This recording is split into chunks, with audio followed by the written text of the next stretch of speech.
Hello everyone, इस video में मैं आपको बताऊंगी आप इंग्लिश कैसे सीख सकते हैं स्टोरीज़ के थ्रू। इससे पहले कि मैं स्टोरी स्टार्ट करूं ट्रांसलेट करना, आपको मैं दो चीज़ें बता देती हूँ। पहला, जो भी मैं स्पेलिंग का ट्रांसलेशन इसमें करूँगी, जिस भी वर्ड का, उन सब की लिस्ट आपको वीडियो के एंड में मिल जाएगी। और दूसरी बात, आपको अपनी इंग्लिश को स्ट्रॉन्ग करने के लिए मेरे ट्रांसलेट करने के बाद आपको खुद भी ट्रांसलेट करना चाहिए। तो अगर आप ट्रांसलेट करना चाहते हैं इस स्टोरी को अपने शब्दों में, तो इसका स्क्रीनशॉट मैं इंस्टाग्राम अकाउंट पे डाल दूँगी। आप वहाँ से पढ़कर आप इसको ट्रांसलेट करिए अपने शब्दों में, ताकि आपकी इंग्लिश और अच्छी होते जाए। तो आइए वीडियो स्टार्ट करते हैं। तो पहले हम ये लाइन पढ़ेंगे जहाँ रेड डॉट है। Have you ever collected shells? Shells का मतलब होता है शंख, और कलेक्ट का मतलब होता है जमा करना। कलेक्टेड मतलब आपने कभी जमा किया है, मतलब पास्ट टेंस पूछ रहा है। तो have you ever collected shells का मतलब पूछा इसने, क्या कभी आपने शंख जमा किए हैं। Enjoy this poem about shell that sings का मतलब इस पोएम को इन्जॉय करिए जो कि एक ऐसे शंख के बारे में है जो गाता है। तो नेक्स्ट फिर लिखा है सी सॉन्ग, और इसमें फर्स्ट लाइन है आई फाउंड अ शेल का मतलब मुझे एक शंख मिला। फाउंड, फाइंड की लास्ट फॉर्म है, थर्ड फॉर्म है। तो आई फाउंड अ शेल का मतलब मुझे एक शंख मिला। अ करली वन, अ करली वन का मतलब होता है जो घुंघराला है, घुमा हुआ है, मोड़ा हुआ है। करली का मतलब घुमा हुआ, मोड़ा हुआ, घुंघराले। ओके, अब next line, lying on the sand. Lying का मतलब होता है पड़ा हुआ, ऑन मतलब ऊपर, द सैंड, सैंड का मतलब होता है रेत, SAND सैंड। तो उसे वो रेत के ऊपर पड़ा हुआ मिला। Now third line, I picked it up का मतलब मैंने उसे उठा लिया। पिक का मतलब होता है उठाना, इट अप का मतलब मैंने उसे ऊपर उठा लिया। एंड टुक इट होम, और मैं घर ले गया। टुक, टेक की थर्ड फॉर्म है पास्ट टेंस का, टुक, मैं उसे घर ले गया।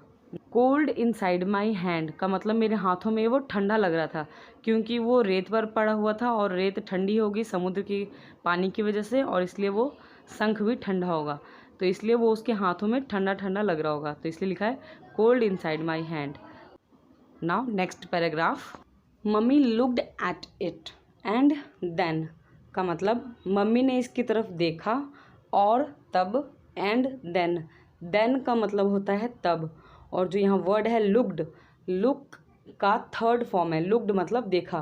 तो मम्मी ने इसकी तरफ देखा और तब, she held it to my ear का मतलब उसने उसे मेरे कान पर रखा। हेल्ड का मतलब होता है रखा कोई चीज़, तो उसकी मम्मी ने वो शंख को उसके कान के ऊपर रखा। And from the shell there came a song का मतलब, एंड फ्रॉम द शेल का मतलब उस शंख में से, देयर केम अ सॉन्ग, केम कम का पास्ट फॉर्म है, थर्ड फॉर्म है। देयर केम अ सॉन्ग का मतलब उसमें से एक गाना सुनाई दिया उसे, एक गाने की आवाज़ आई।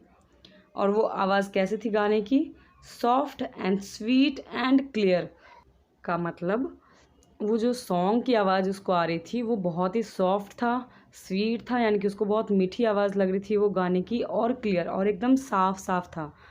Now next paragraph, I was surprised, I listened hard.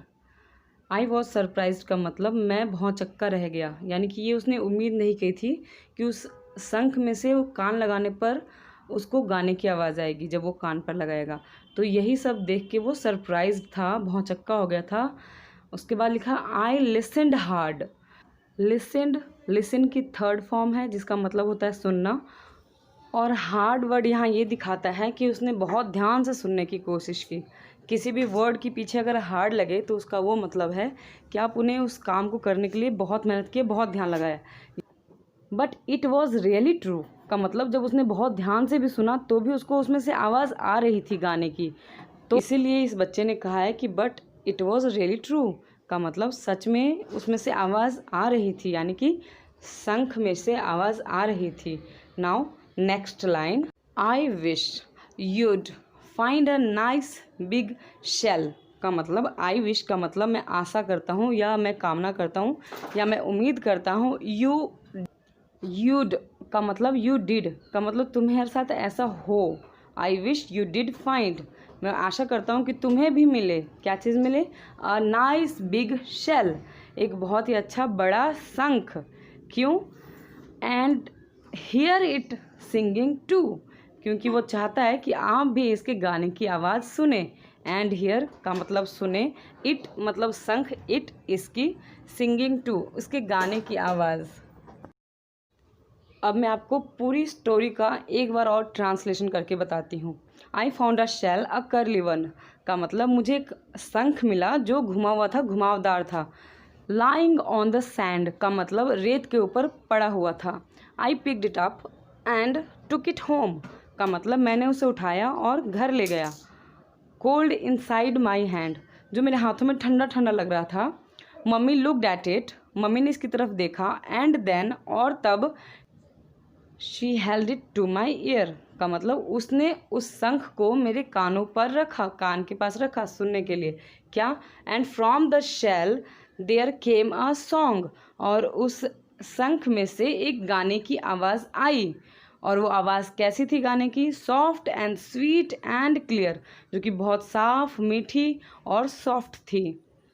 I was surprised, मैं चौकन्ना हो गया, मैं भौचक्का रह गया। I was surprised, I listened hard, मैंने बहुत ध्यान से सुना। But it was really true, पर सच में से ही उसमें से आवाज़ आ रही थी। I wish you'd find a nice big shell, मैं आशा करता हूँ कि आपको भी एक बहुत बड़ा सुंदर शंख मिले। And hear it singing too, और आप भी इसके गाने की आवाज़ सुन पाएँ। अब ये तो मैंने सारे ट्रांसलेशन कर दी, पर अगर आपको इसकी प्रैक्टिस करनी है तो इसका स्क्रीनशॉट मेरे इंस्टाग्राम अकाउंट पे है।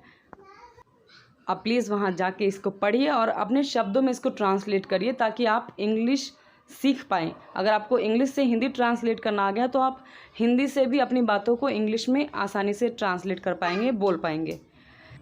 Now you are going to get a list of all the word meanings that I have been translated into this poem, so that you will find it easy to translate in your own words.